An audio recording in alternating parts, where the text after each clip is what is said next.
जीने लगा हूँ पहले से ज्यादा तुम पे मरने लगा हूँ। Hello friends, this is Vijay Rajpushp and welcome to learner eyes by BRP. तो आइए हम लोग देखते हैं आज ब्लूम्स टैक्सोनॉमी का पार्ट 2। पार्ट 1 में अभी तक आपने समझा कि ब्लूम्स टैक्सोनॉमी यानी जो अधिगम का स्तर था, शिक्षा का जो स्तर था, उसे ब्लूम्स बेंजामिन बी ब्लूम ने 3 स्तरों में बांटा था। जो पहला आपने देखा था कॉग्निटिव डोमेन, दूसरा आपने देखा था अफेक्टिव डोमेन, और तीसरा जो था जो आपने देखा था उसका नाम है साइकोमोटर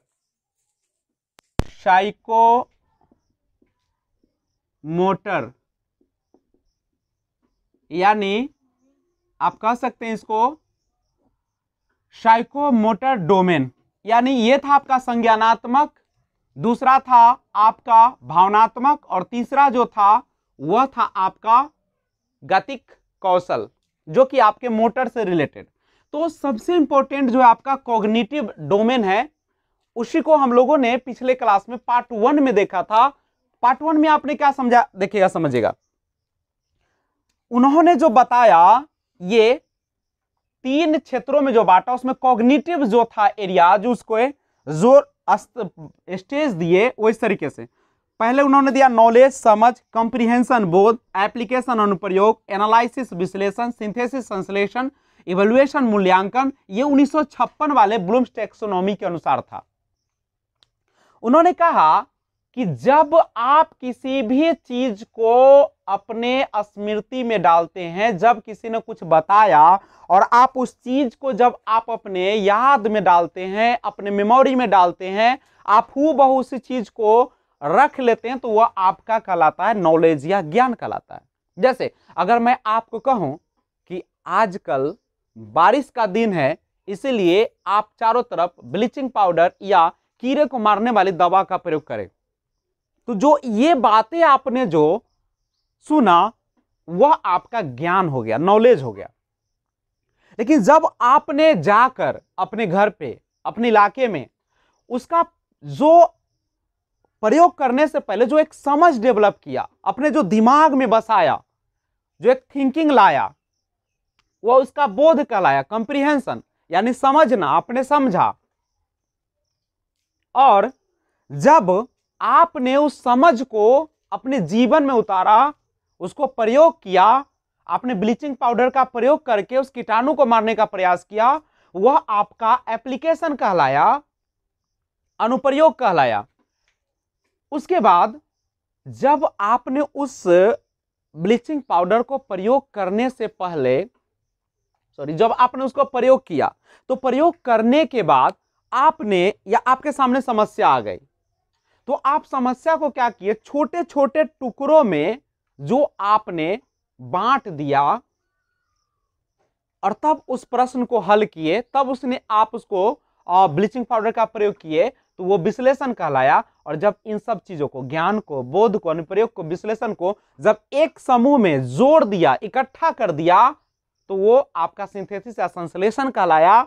और जब आपने वह ब्लीचिंग पाउडर का जो आपने प्रयोग किया तो किस स्तर तक आपको फायदा पहुंचाया, कितना आपके जीवन में लाभ पहुंचाया, वह उसका इवैल्यूएशन या मूल्यांकन कहलाया। तो ये ब्लूम्स टैक्सोनॉमी 1956 के अनुसार, जिसे बेंजामिन बी ब्लूम ने दिया था।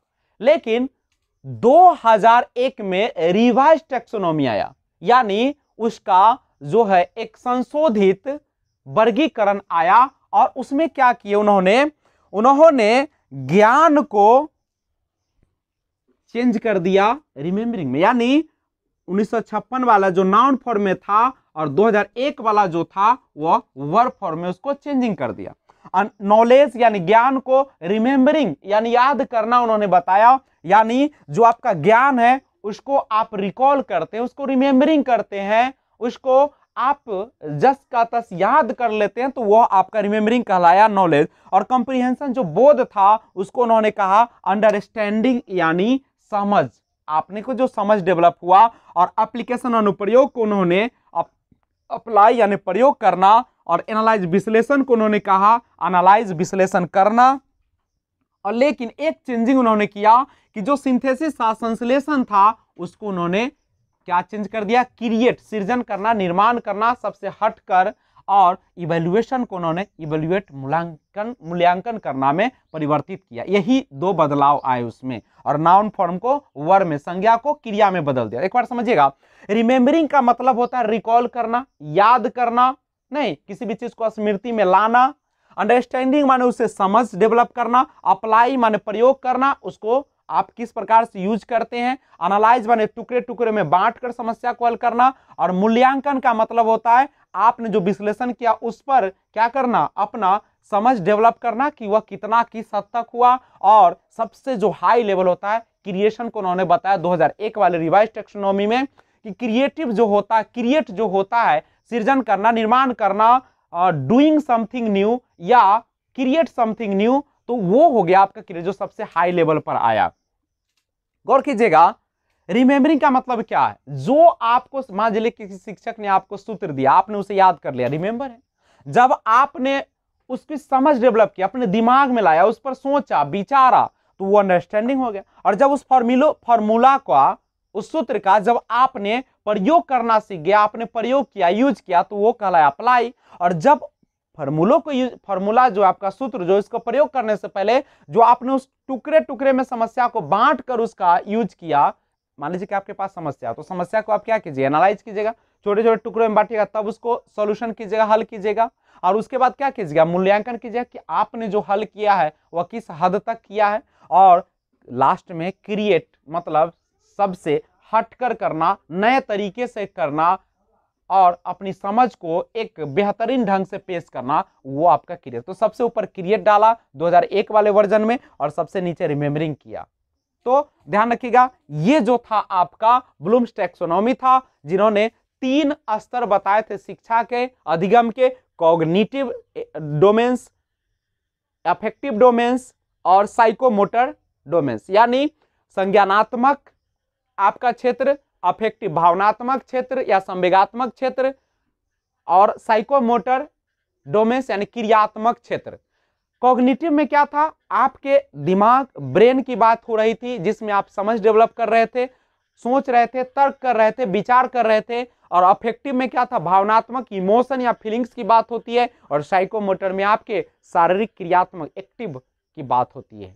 तो ये था ब्लूम्स टैक्सोनॉमी का पार्ट 2। और यहीं पे चूंकि सबसे ज्यादा कॉग्निटिव डोमेन से पूछा जाता है, इसलिए मैंने कॉग्निटिव का विस्तृत जानकारी दिया, और इनसे क्वेश्चन नहीं आता, इसलिए मैं इसको कभी मौका मिलेगा तो डिस्कस कर दूंगा। तो बने रहिए इस चैनल पे। अगर आप नए सब्सक्राइबर है तो इस चैनल को सब्सक्राइब करें और बेल आइकन को ऑल पर प्रेस कर दे। Thanks for watching, keep watching. Jai Hind, जय भारत। और अगला वीडियो देखना ना भूले।